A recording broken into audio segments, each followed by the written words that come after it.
Top quality और consistent performance के लिए सिर्फ सिल्वर पंप। टॉप क्वालिटी और कंसिस्टेंट परफॉर्मेंस के लिए सिर्फ सिल्वर पंप, नाम याद रखना।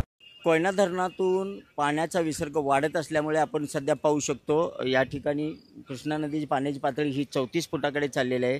कृष्णा नदीची पाण्याची पातळी ही आता 34 फुटावर जरी असली तर ही इशारा पातळीकडे वाटचाल सुरू आहे।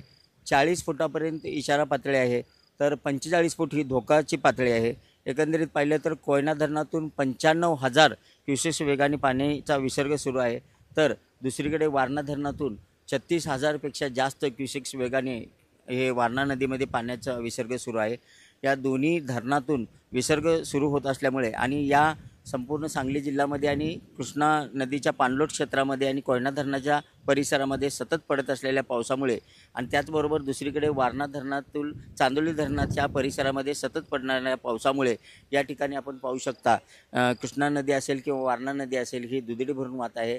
वारणा नदी हे नदीचं पात्र हे पाणी पात्राच्या बाहेर पडलेलं आहे तर कृष्णा नदीचं पाणी हे सध्या पात्रात जरी असलं तरी ही इशारा पातळीकडे वाटचाल चालू आहे। प्रशासनाकडून 19 कुटुंबातील 127 लोकांना अन्य ठिकाणी स्थलांतरित करण्यात आलेलं आहे। 33 फुटावर पाण्याची पातळी ज्यावेळेला जाते त्यावेळेला सूर्यवंशी प्लॉटमध्ये जुना बुधगाव कर्नाल रोड जो आहे त्या रोडवर पाणी येण्याला सुरुवात होते। त्यामुळे प्रशासनाने रात्रीच या ठिकाणी असणाऱ्या जे धोक्याच्या ठिकाणी राहणारे लोक आहेत त्यांना अन्य ठिकाणी स्थलांतरित केलेलं आहे आणि प्रशासन सध्या अलर्ट मोडवर आहे। या ठिकाणी NDRFची टीम दाखल झालेली आहे।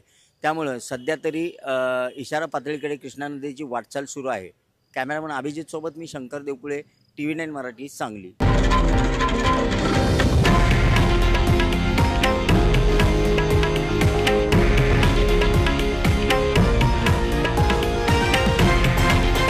हे आहे देशातील नंबर 1 न्यूज नेटवर्क आणि आपण पाहत आहात TV9 मराठी, एकमेव।